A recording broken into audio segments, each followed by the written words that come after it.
Well, just to give a reaction on that matter, ano. So, unang-una, naghintay po yung miyembro ng House of Representatives, no, for the Vice President to appear before the plenary and help the sponsor to answer the questions. So, there are photos and even videos circulating that on the Monday morning, nandun po siya sa isang beach, no, in Camarines Norte. Sa amin po yun, sa Bicol region. So maganda kasi na-promote pa po yung Calaguas Beach. In other words, ibig sabihin po nito, wala ho talagang intensyon, no, na dumalo dito po sa pagdinig sa plenaryo upang i-sponsor at i-defend ang budget po ng OVP.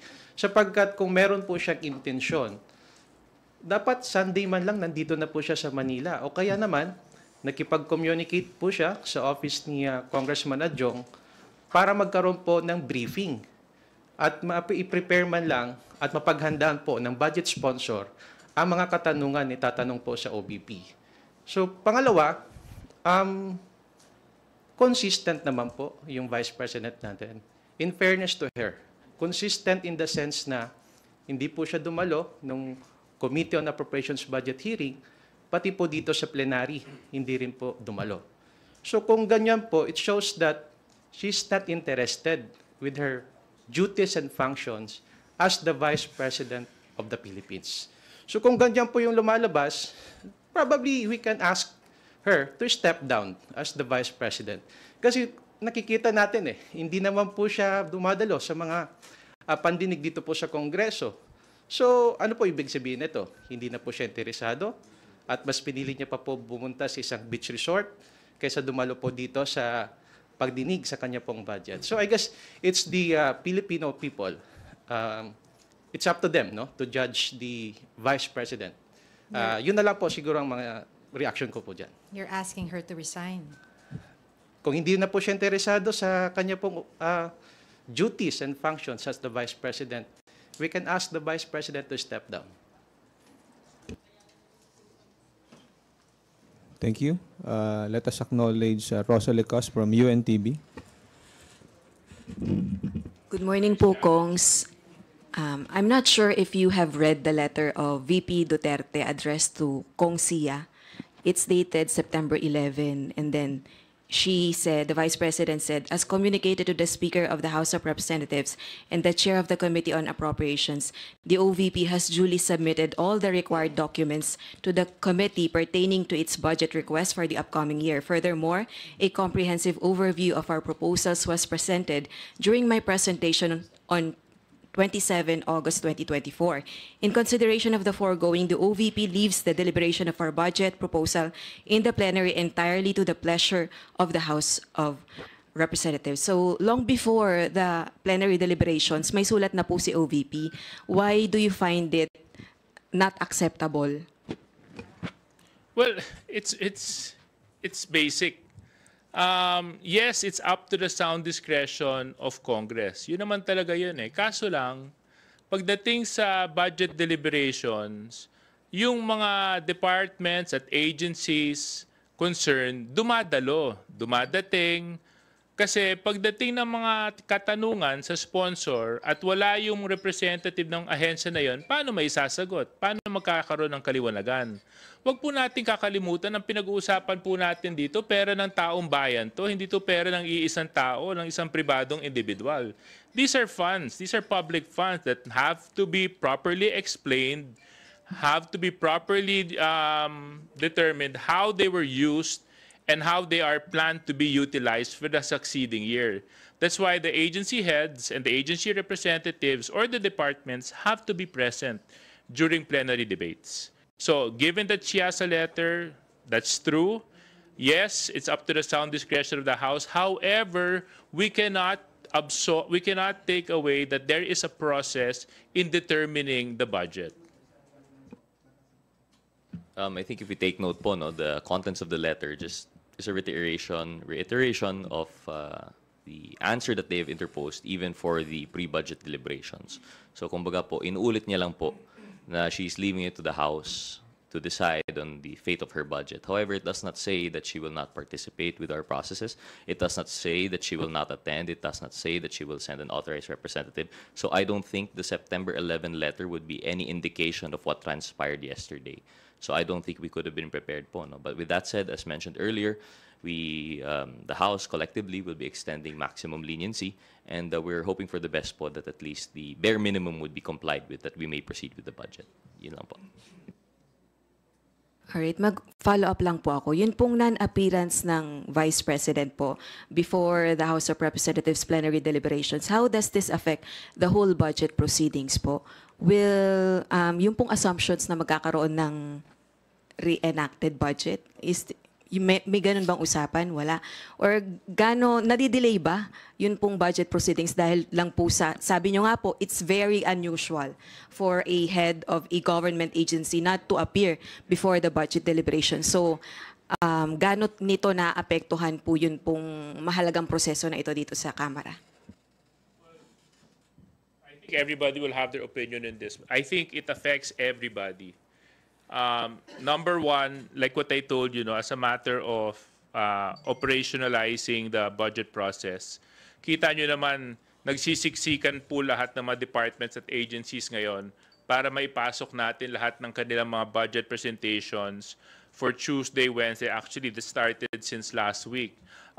Not to mention, we have congressmen sleeping at 4 a.m., waking up at 9 a.m. just to make sure that they are here, present, doing their responsibilities. So with this, there's a certain gray area as to where and how po natin isisingit. But like what I told you kanina, we will extend all courtesy and leeway, and kung necessary, magpupuyat tayo para lang antayin siya. Kaso lang ang mahalaga, wag naman po natin i-disrespect yung proseso dahil bahagi po talaga ito ng demokrasya. Kung lahat naman po dumadaan sa ganito, bakit exempted? Di ba? Walang exemption dito. Everybody has to go through the process. So, with that being said, you mentioned an issue about reenacted budget. I don't think that is within any real means, because so far naman all the other departments and agencies have fully complied with the requirements of the law. So, ito lang naman talaga yung issue lang talaga ng Office of the Vice President, yung medyo hindi pa namin maintindihan. Ako personally, hindi ko talaga maintindihan kung bakit hindi na lang dumalo dito para, matapos na to. To add lang po, siguro para mas maintindihan po ng mga viewers din po na iba. 'Di ba? Sabi nga po nila sa classroom, merong batas. Naalala niyo pa 'yon? Bawal lumabas, bawal lumabas. Para kami nasa classroom. Kung may sakit ka, may excuse letter ka. Kung nag-absent ka, absent ka. Kung nag-half day ka, absent ka. Kung nag-cutting ka ng classes, absent ka pa rin. So, absent, wala. Hindi po siya nag-attend, hindi nag-participate. Kung nandyan man, hindi nasagot po yung mga tanong, lalo po nung briefings. Kasi nga, meron pong statement, meron siyang script na ginamit. Siyempre, makikita nyo yung frustration sa House. Kahit basahin nyo yung mga statements, yung mga letters, oo, may mga semantics, may mga salita po tayo nakikita doon. Pero, ang isang batas, ang isang regulasyon po na, halimbawa, itong pinapatupad namin, itong exercise namin sa House of Representatives, siyempre, kailangan mo naman tignan yung kaluluwa kung anong ginagawa namin dito sa House of Representatives. Yung budget deliberations po. Bayad kami ng taong bayan para busisiin, magtanong, gumawa ng naakmang mga batas para mas maayos ma-implement po yung mga ganitong programa, like for the case of the Office of the Vice President.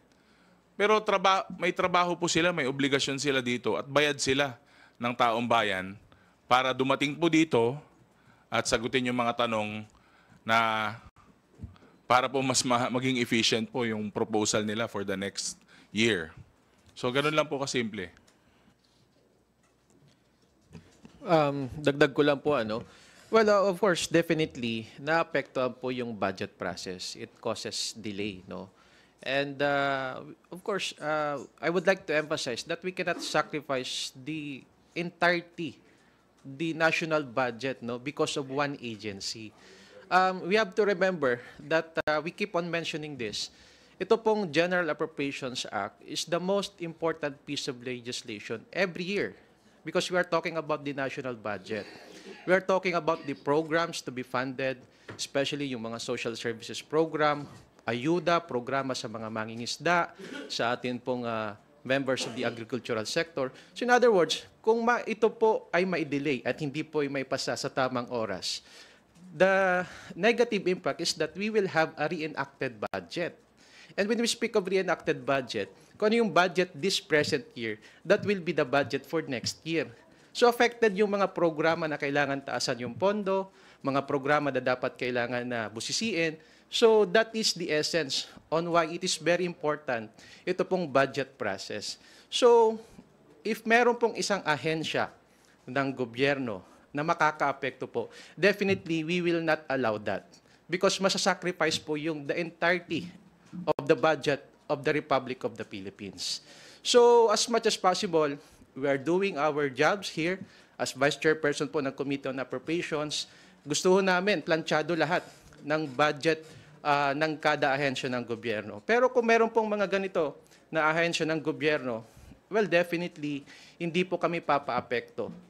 Dahil it is our constitutional mandate to pass the budget on time para hindi po masakripisyo yung pondo ng taong bayan for the next fiscal year, which is on 2025. Salamat po. Okay, thank you. Well, yung reenacted budget na sinasabi ninyo, no, para sa budget ng OVP, it is not possible, no? Hindi posible yon dahil napaka-imposible nun kasi nga talagang nagtatrabaho ang mga miyembro ng Kongreso para ipasa yung budget on time. Kung ang tingin ng ating Vice President, kaya niyang isabotahe yung pagpasa ng budget ng ating pamahalaan for 2025, hindi po papayagan ng Kongreso yon. Nagtatrabaho po ang mga miyembro ng Kamara para ipasa siya on time. At sana maisip din ng ating Vice President na dyan din nakasalalay sa budget ng OVP yung mga nagtatrabaho sa kanyang opisina, yung mga merong plantilla positions, opisina ng Office of the Vice President na kailangan ng sweldo, kailangan ng trabaho. Sana maisip din niya yon na hindi naman po pwede na lagi na it's all about her. Kailangan din niyang isipin yung mga nagtatrabaho sa kanyang departamento. So yung reenacted budget ng OVP, it is impossible. Hindi mangyayari po yun dahil hindi papayagan yun ng Kongreso. Just an addition lang po, no? Usually po when you speak of reenacted budget, you're talking about the whole budget. And this usually happens pag may substantial issues, meaning the parties don't agree in the direction of the budget or the leadership is unable to keep everything in line.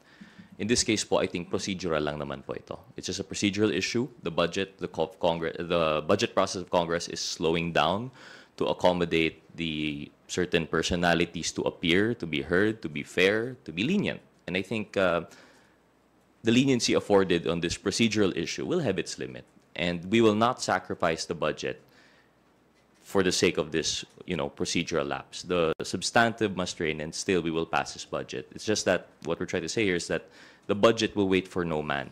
But in this case, it is a woman. So, yun po. Before we recognize Big Sumintak from Net25, we will acknowledge again Marian Enriquez for a related question. Sorry, follow-up lang po dun sa question ni Ate Maki. Kung Jill said, kung hindi na siya interesado, VP Sara, sa trabaho niya, we can ask the Vice President to step down. Is that the sentiment of the entire House, T.S. Suarez? Kung Jill Bongalon said earlier po na kung hindi na interesado si VP Sara sa trabaho niya, we can ask the Vice President to step down. Is that the sentiment of the entire House? Well, that's clearly the clear sentiments being shared by a lot of members. Kasi, alam mo, ano yun trabaho yun, responsibility. Kaya nga ako, iniisip ko, kung hindi kaya resign siya ng DepEd, tapos ito rin mangyari sa budget ng DepEd, ano kaya nangyari sa mahigit na, ilang kayang teachers ang umaasa sa DepEd? na empleyado natin. Thousands yun, di ba? So, I mean, tayo lahat elected. Kami mga halal. Kami pinagkatiwalaan para maglingkod. May trabaho kaming dapat gampanan. Bahagi ng trabaho to eh. Bahagi ng responsibilidad to.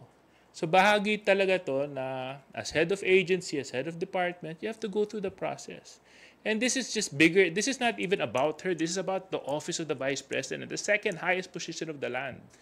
And you have to put respect and due courtesy to that office. And to simply show up and do your work, I think it's the least that she can do for the office of the vice president.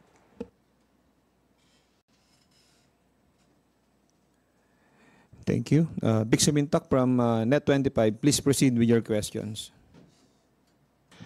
Magandang umaga po. Ang sabi nyo nga sa ngalan ng kortesiya, leniency, ibibigay nyo lahat sa Office of the Vice President.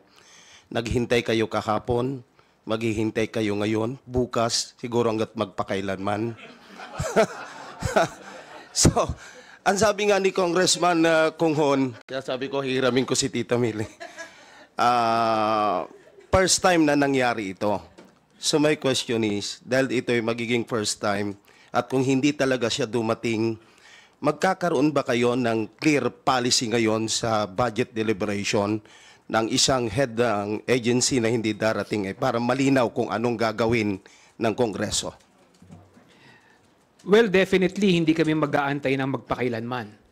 Kasi kailangan maipasa yung budget by Wednesday. At hindi ito mapipigilan ng opisina ng Vice President na maipasa ng Kongreso ang budget come Wednesday. Yun nga lang, katulad nga ng sinabi natin kanina, first time nangyari ito, at kailangan din magdesisyon ang mayorya or ang mga miyembro ng Kamara kung ano ang gagawin dito. Dahil yun nga, first time na nangyari ito, at kailangan mag-usap-usap ang miyembro ng Kongreso kung paano i-approach. Hindi namin masasagot ng kami lang to dahil syempre ito ay usapin na kailangan desisyonan ng buong Kamara de Representante. Alam mo, she can come here eh. She's been here twice. She went here during the budget briefing in the committee level. She went here last week when we had the first hearing on good government. So she has time to go to the beach. She should have time to come here. Pag madami ng absent sa classroom, may drop na. Parang ganun ba yan? Ito po, yung practical approach lang po nung kung bakit importante na andito po yung head of the agency. Because we cannot expect the budget sponsor to answer everything on behalf of the department or agency. Kahit ako po, I defended several agencies. May mga katanungan po ako that I requested for a minute of suspension because I have to consult the secretary or the head of the agency. So, yun lang po yung kasi yung practical approach kung bakit kailangan po nandito yung ating pong head of the agency or even officials from a particular department or agency para tulungan po yung budget sponsor na nagdedepensa po ng kanilang budget. So, yun ang mawawala ngayon kasi we're talking about first time. And magiging ano po ito it will set as a bad precedent. Kasi baka gayahin din po ng mga ibang departamento o ahensya ng gobyerno, pwede naman pala hindi sumipot dyan sa plenary debates eh. Padala na lang kami ng representative o kung sinong high-ranking official ng sinasabing agency. That is why it's very important that wag natin baliin ito pong naging tradisyon na dito po sa Kongreso that all government or all heads of the government agencies must appear before the plenary. Ginawa po natin yan doon sa Committee on Appropriations Budget Hearing. Diba po, nung time, I defended the budget of the DMW. Nung time po na yon, nandun po si Secretary Kakdak sa Senate. kasi nakasalang po siya sa Commission on Appointments. So what did the Committee on APRO did is that ini-reschedule namin, kinancel namin yung budget hearing because members of Congress want the Secretary to present the budget before the members of the House of Representatives. Same thing in plenary discussion. Babalik po lahat ng heads of the agencies to aid, to help the budget sponsor in defending their respective budgets. So, yun po yung practical application kung bakit kailangan at importante na yung head of the agency ay nandito po sa plenaryo. In addition lang, the congressman defends the budget, pero we are not the disbursing officer. Hindi naman kami yung tagagastos ng budget. We justify the budget, we defend the budget, but hindi kami yung tagagastos, no? So, kailangan mismo kung sino yung gumagastos ng budget, dapat sila yung naandito para sabihin kung paano nila ginagastos yung budget ng ahensya. At yun yung nakakalungkot, no? At yun yung nakakaawa sa sitwasyon ni Kong Sia. Maraming katanungan ng mga miyembro ng Kongreso na siguradong hindi niya masasagot pag wala rito yung mga opisyalis ng OVP. Dahil sila yung nag-disburse, sila yung gumastos, sila yung gumamit ng pera. At sila pa rin yung gagamit ng pera nitong 2025. So, kailangan nandito sila para ipaliwanag kung paano at saan nila gagamitin yung budget na ipinagkakatiwala sa kanila ng mamamayan. Just to add lang po siguro, I think we're all in agreement here that we will not shift our rules for accommodating incidents such as this. On the part of the minority naman po, there might be a confusion that we might be happy if there is no one to help the budget sponsor to defend it. We can say whatever you want. But that's far from the truth. Hindi rin naman yun yung gusto namin. What we're here for in the budget is to find answers, to seek answers, to clarify, to explain bakit po ganito yung budget. When you don't have a resource person around to aid the budget sponsor, not so much as to defend, but to to put substance into the budget, it becomes a lost cause. So, and I think regarding the rules, this is the first time lang po siguro, and hopefully it is the last. This would be the first time that an official has failed to reach the bare minimum of decency to at least appear po, no? Or at least send a representative. But we're still hopeful that this would not be repeated. And we're still hopeful that the bare minimum of attendance would be, continued by other members. So I don't think we will have to change our rules for this po. Thank you. The next question. May follow-up lang. Ryan, go ahead, Vic. Just Sorry. one follow-up na lang po. Based on your explanation nga po na hindi nyo babaliin yung rules ng plenary regarding budget deliberation. So, is it possible na kung talagang hindi siya darating as a matter of parliamentary procedure, may miyembro na tatayo na lang mag-move to adopt the recommendation of the Appropriations Committee?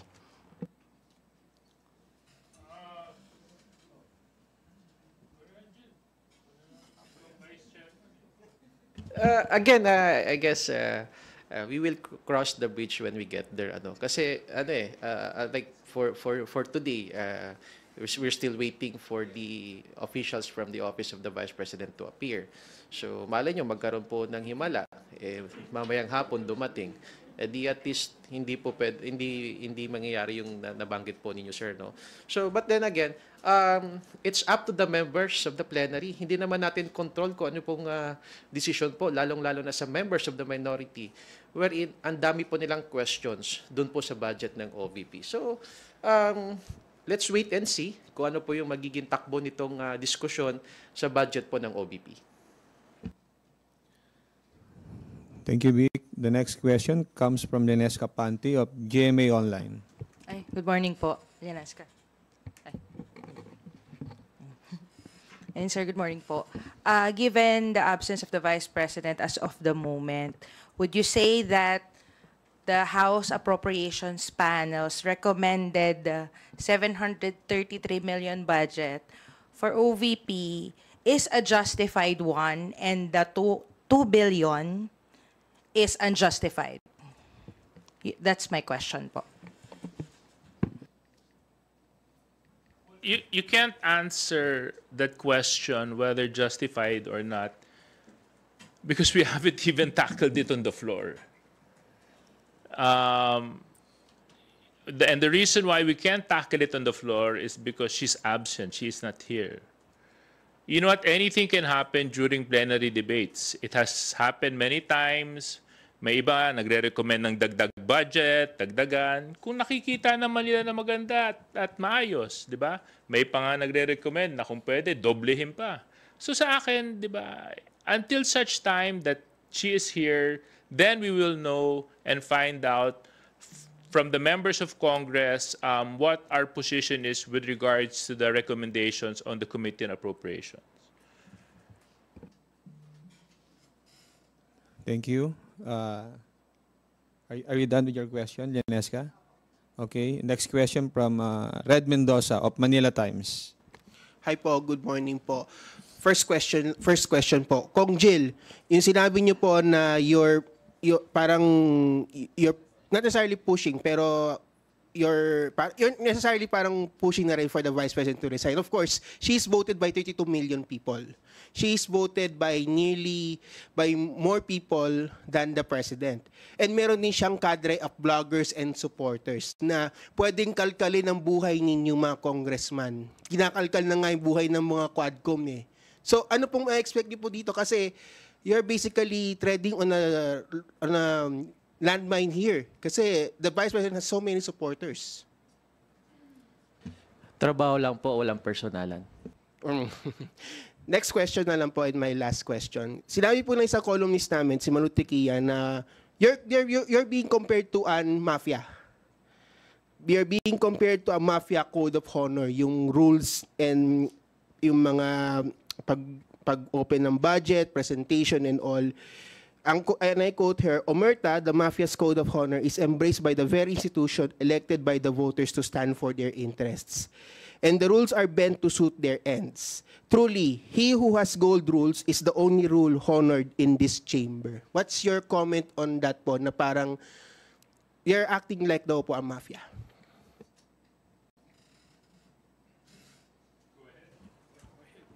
She's entitled to her own opinion.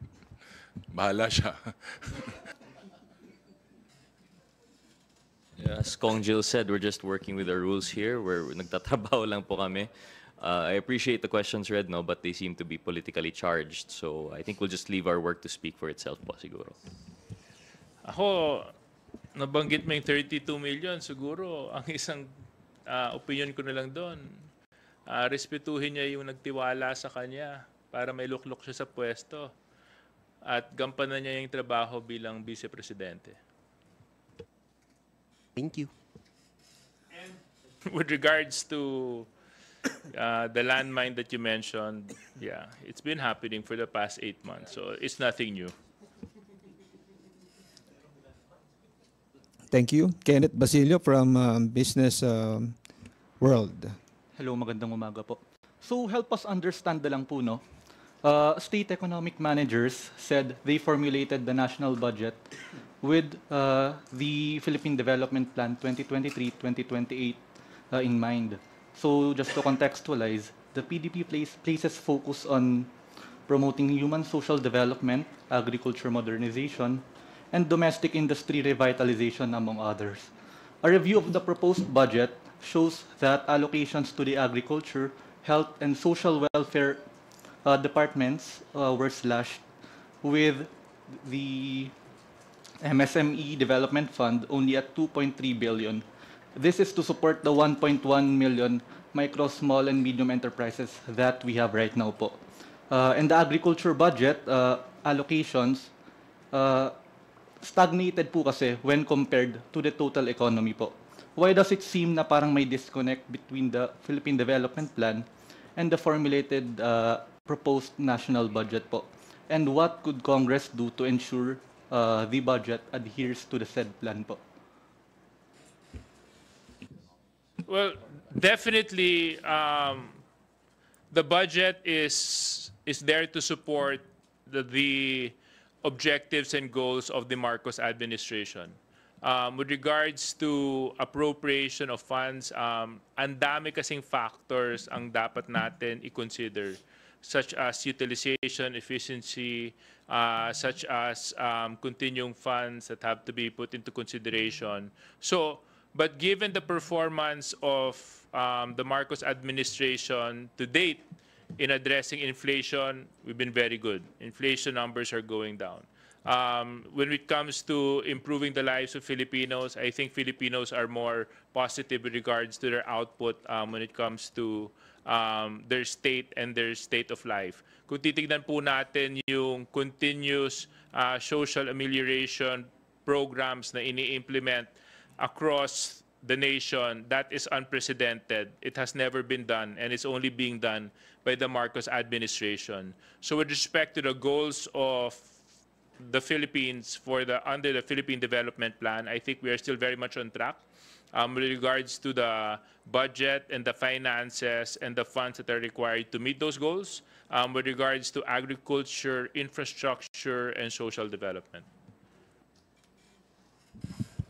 Yun din, to add lang. Alam naman po natin, usually, pag nasa ground ka, sinasabi nila yung Philippine Development Plan is napakagandang wish list. Sinasabi nila yan eh. Pero I beg to differ na alam natin na inaaral po yan bago naman po hinahain ng NEDA yan eh, na pag-aralan po maigi yung mga plano saka mga pangangailangan po ng national and local governments. Pero ang realistic side po niyan, hindi naman po lahat kasi talaga mapopondohan. Saka medyo kukulangin pa rin tayo sa pondo. Pero what this institution is doing dito po sa House of Representatives, on our part, yun nga, sabi ni DSJJ, tinitignan din natin kung paano po ginagastos yung mga nakaraang budget, yung burn rate, yung utilization rate. Kung yung mga specific agencies po, yung mga departments po na iba, hindi maganda po yung paggamit ng pondo. Kunwari, meron pong utilization rate na 3% lang.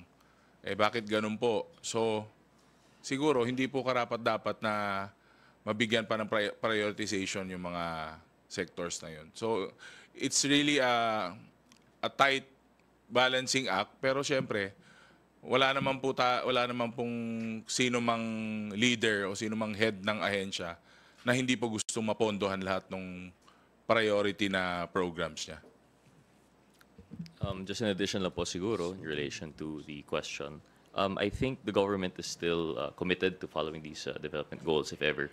But just for consideration po, it's not as simple as just looking at the budget in which departments were slashed. As mentioned by Congressman Ortega, definitely one thing that we look at is utilization rate. As much as we want to prioritize certain departments, when their utilization rate doesn't justify it, we can't give them the whole amount. But in addition to that, we also have to consider that some of the development goals, for example, if we're talking about agriculture, if we're talking about social amelioration, they don't necessarily fall. For example, pag agriculture, lahat ng programa nun nasa DA lamang. Or if we're talking about social amelioration, lahat yan nasa DSWD. We actually have a lot of interrelated projects. So while you may see a slash in a certain department, sometimes they're boosted by programs which fall under other departments. For example, we're talking about agriculture, in DPWH, the component in flood control now also include water catchment. So that actually comes into irrigation. So you might see a decrease in the DA, but with the increase in DPWH, interrelated pa naman po siya. And I understand there are other programs and projects that relate to convergence. So talagang there's an interplay between departments. And we leave it to the executive to propose to us through the DBM, which they feel, according to the economic managers, would be most helpful to our economy. So I think that's something lang that we should consider when looking at, it's not as simple as look at which departments are slashed. We have to consider the whole of government approach in relation to the programs and projects na pinopropose po nila. Yun na po. Mag-add lang ako dun kay Jill, maikli lang. Tama po si Jill, no? Meron din po yung mga parang rerouting din po ng projects. Like, traditional buildings are usually not getting the same amount of funding, but mas may focus po sa green buildings, yung mga solars, may mga ganyan na po. And, syempre, alam po natin, bitin po yung mga funding for that, but the national government is being helped out by international private agencies, saka mga nagbibigay po ng grant na other organizations in funding po yung mga said na green buildings, sustainable buildings, solar-powered buildings, yung mga ganun po na infrastructure projects as well. Follow-up lang po. So, may nakausap po kasi akong isang analyst, budget analyst. Ang sabi po niya, the government was unable to provide bigger budget allocations to the said departments po due to limited fiscal space resulting from bloated unprogrammed appropriations po from the previous year. So to contextualize lang po, yung unprogrammed appropriations po kasi natin for the 2024 budget more than doubled to 731 billion po. Ayun po, ano yung nakikita natin dito sa unprogrammed appropriations, and sa tingin, do we think po ba na lolobo pa ito this coming budget po? Also yung sa pork barrel po, may comment po kasi yung analyst na parang pork barrel po yung unprogrammed appropriations.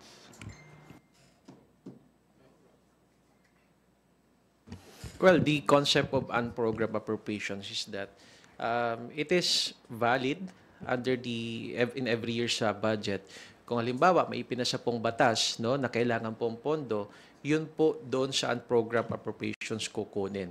And of course, if there are programs and activities or projects of the government na kailangan ng additional funding, that could be a source of the funding wherein doon po kukunin siya sa unprogrammed appropriations. So it's not a pork barrel, no, because part ito ng ating pong national budget every year. My take has always been, a matter of being pragmatic. I used to be governor for almost 9 years. Throughout a term, ang dami mong mga madadaanan na mga problema na kung walang elbow room at walang leeway yung isang chief executive, hindi mo properly magagampanan yung trabaho mo. So you have to provide enough ample room and enough leeway for agencies, for departments to do work for things that are sometimes unforeseen. Also, meron din kasi mga pagkakataon na tumataas yung revenue collection mo. So therefore, there are certain projects that can be funded. And these oftentimes fall under that category. So we have to provide enough leeway and enough elbow room for agencies and departments to succeed and to perform their duty. So. Dagdag na lang, of course, alam naman natin na unconstitutional ang pork barrel, no? Klaro naman po na that the national government has to be responsive sa needs po sa changing needs. Hindi natin alam kung anong pwedeng mangyari in the next 5 months, 6 months. So sabi nga ni Kong JJ, yung konting space na yon has to be responsive for changing time. So we need to adapt as well. Yung sa first part po ng question ko, yung ano po yung position ng chamber sa unprogrammed appropriations. Kasi ang naging rason daw last year, nagkaroon daw ng insertions ng bicameral conference committee na po. Ano yung position ng chamber? Are we against yung increasing by yung further allocations to the unprogrammed appropriations for next year, or ano po yung position natin? The best is hanggat hindi pa natatapos yung budget process, we'll wait for our answer once the process is complete, because that we will find out kung ano ba talaga ang itsura ng 2025 General Appropriations Act. Remember, we're still on the second stage. We're still here in plenary debates. After this, may papasa po namin yung HGAB.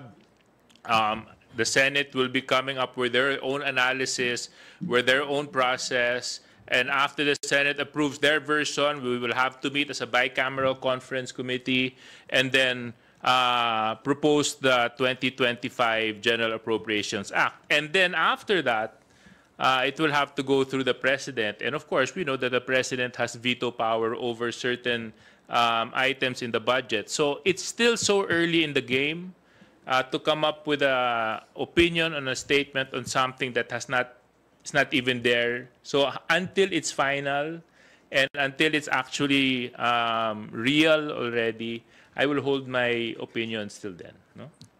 Last follow-up question. Please wrap up. We have two more questions. Okay. Yung sa DOH, ano po natin, budget, no? It was deferred, yung DOH budget po natin, it was deferred kaninang madaling araw, no? Ano ba yung mga agencies na nakikita natin na magkakaroon pa ng mga ganitong contentious debates pagdating sa budget allocations, and how does the chamber plan to, ano po, say, move forward with this? This is the beauty of democracy, where everybody's position and opinion matters when it comes to plenary debates.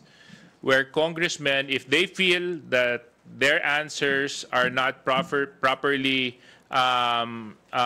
responded to by the sponsor, talagang minsan nade-defer po talaga yung budget. Nangyari po ito sa DNR noong nakarang linggo, kaya it had to be rescheduled. Kaya nga mahalaga na nandito yung Vice President. Di ba? Kaya mahalaga ko, paano kung nangyari yung sitwasyon na naituloy yung hearing, tapos may mga nagtanong, tapos hindi maisagot ng sponsor kasi wala yung magpapaliwanag. Ano ngayon ang mangyayari sa proseso natin? So that's why, this is just part of the democratic process. So with regards to that, yes, it can happen, but that is the reason why Congress is working around the clock, like literally around the clock. Isipin nyo kagabi sa mga nandito at nakipuyat, 3:00 na ng umaga na tapos ang session, and now we're still working. So feeling ko baka mamayang umaga, baka ngayong araw ng Martes, uumagahin pa ulit ang Kongreso sa paghihimay ng 2025 budget. Thank you, Kenneth. Before we hear the last two questions from Mela and Marian, we will entertain first a phone-in question from GMA Des, from Jenna Balauro. Does the House have the authority to detain a resource person held in contempt, and can they be placed anywhere according to the rules?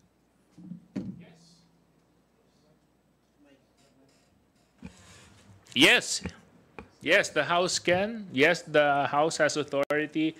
And yes, the House has power to do so, for as long as it is following the rules as approved by Congress. So yes, nasa kapangyarihan po namin yon. At nakita nyo naman sa maraming mga hearings na ginagawa ng ating Kamara, maging sa iba't ibang mga committees, the contempt power has been exercised many times.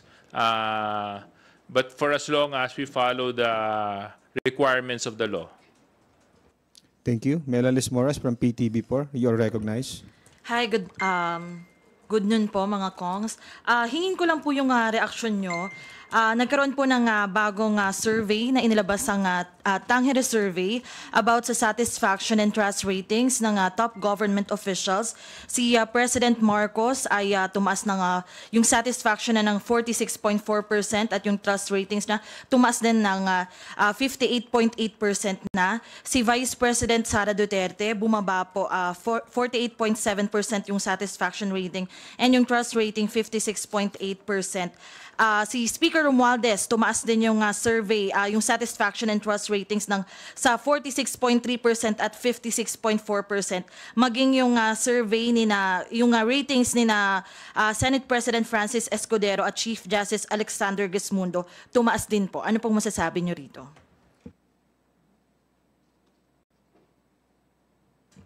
I'm satisfied. Hindi, sa mga, nakita ko yan kaninang umaga actually habang nagbe-breakfast ako.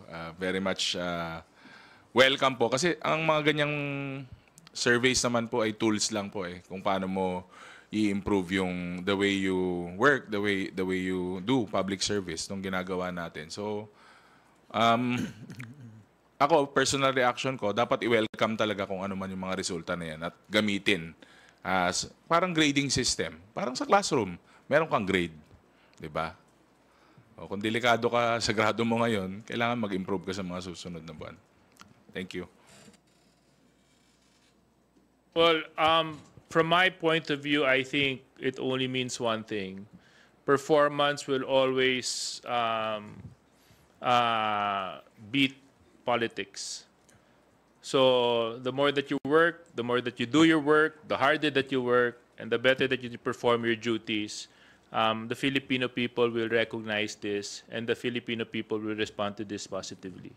Nakita naman natin itong nakalipas na mga buwan, yung ikot ng ating Pangulo sa iba't ibang probinsya sa paghahatid ng tulong, sa pag-a-address ng mga issues na hinaharap ng ating bansa. And of course, when it comes to the work of Speaker Martin Romualdez, we have seen the same, how do you say it, degree in dedication sa mga ikot po ng mga BPSF, sa paghahatid po ng mga tulong sa mga nangangailangan. At ngayon, dumadaan tayo sa budget process. And this is a collective effort, of course, of the 19th Congress. And I'm happy for the numbers that they have received. And I hope this will further inspire the administration to work harder, because the Filipino people need people who are serious and who are willing to work for the Filipino people. Well, congratulations kay President BBM. Congratulations kay Speaker. Nakikita naman kasi talaga natin yung kanilang kasipagan at talagang hinaharap nila head-on yung problema ng ating bayan. Hindi sila nagtatago, hindi sila umiiwas, at talagang ginagampanan nila yung tungkulin sa ating mamamayan. Talagang napakasipag ng kanilang pag-iikot. Talagang gusto nilang makita, makausap lahat ng sektor ng ating mamamayan, lalong-lalo na yung sa ating mga kababayan sa Mindanao, ating mga kababayan sa Kabisayaan, talagang pinupuntahan nila. So talagang hindi na tayo magtataka kung nakikita at nararamdaman ng ating mamamayan yung trabahong ipinapakita ni President BBM at ni Speaker Martin Romualdez. Thank you. Last question for today, Marian Enriquez from Channel 5. Sige. Pero si Gab muna, kasi medyo related kay VP yung tanong niya.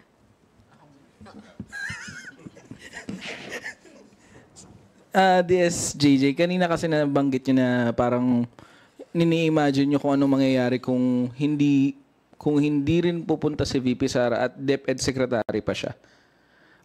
Maraming maapektuhan. So tingin nyo, sir, buti na lang talaga nag-resign siya? Well, hindi ko sinabi na buti na lang nag-resign siya. Ang iniisip ko lang kasi, syempre kung ito yung ugali niya bilang OVP, tapos assuming na hindi siya nag-resign, di ano nangyari sa budget ng DepEd?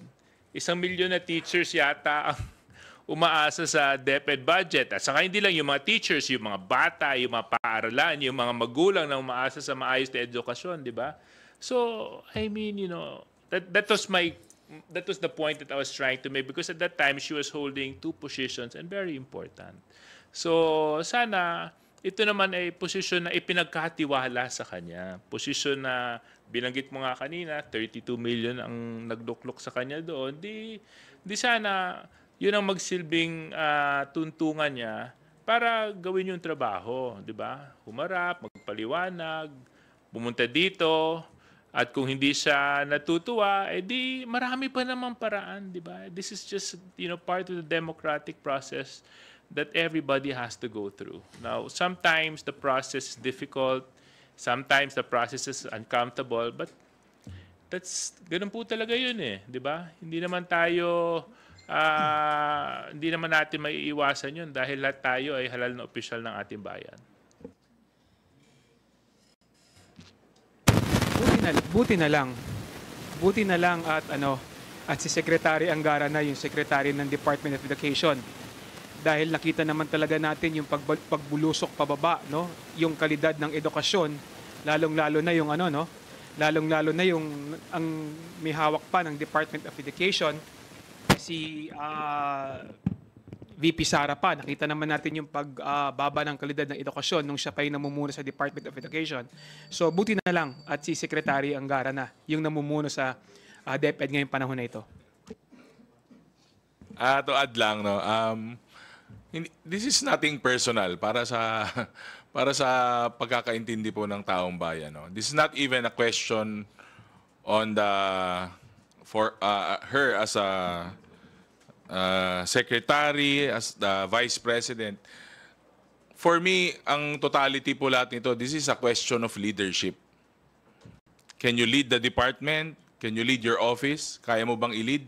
Kaya mo bang i-lead ang Pilipinas? Kaya mo bang i-lead yung constituency mo? So it's a leadership question. So kung may problema ka bilang leader, paano yung mga umaasa sa'yo saka nasa likod mo? So it's a leadership problem and a leadership question. Thank you. Thank you. Go ahead, Marian. I'm surprised lang wala nagtanong about Quadcom or anything. Pero siguro,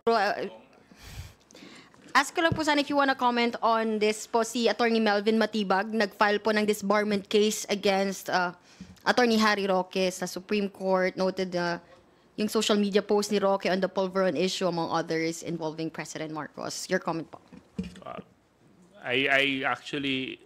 I've only come across that now.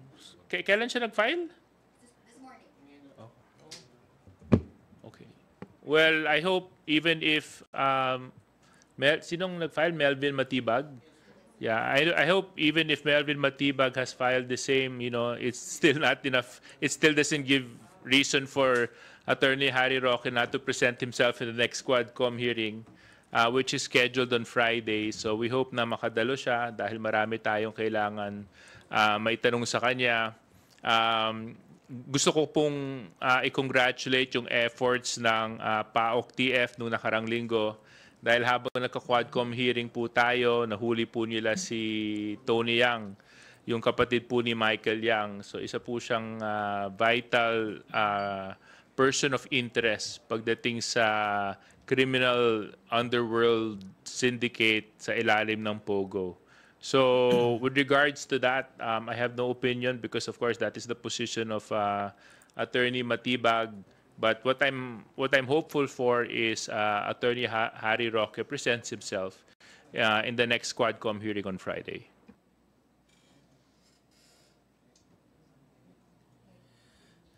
Okay. Before we conclude our press conference, we invite our distinguished guests to share their very short closing remarks. Sir, if you have any. Our closing remark is public office is public trust. So let us not betray the people that have elected us into office. Let us make sure that we do our mandate, we do the responsibilities, and we do the tasks that come with it. So nandito po tayo, araw ng Martes, may 2 araw pa po tayo. We will extend all courtesy to the Vice President to make sure that we can get over the deliberations for the Office of the Vice President with regards to her budget.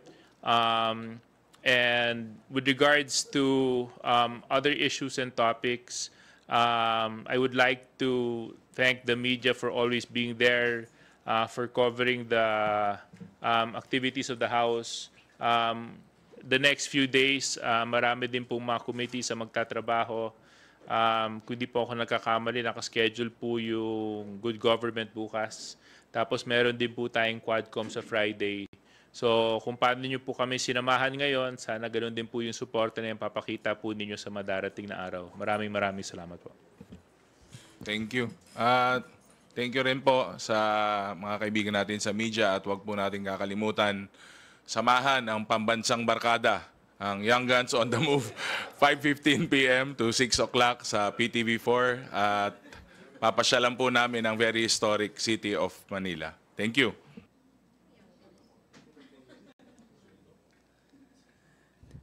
Thank you, Deputy Speaker Suarez, Assistant Majority Leaders Conghun, Ortega, and Bungalon, and Representative Gutierrez. Thank you for joining us today. Sa inyong lahat, magandang tanghali po. Salamat.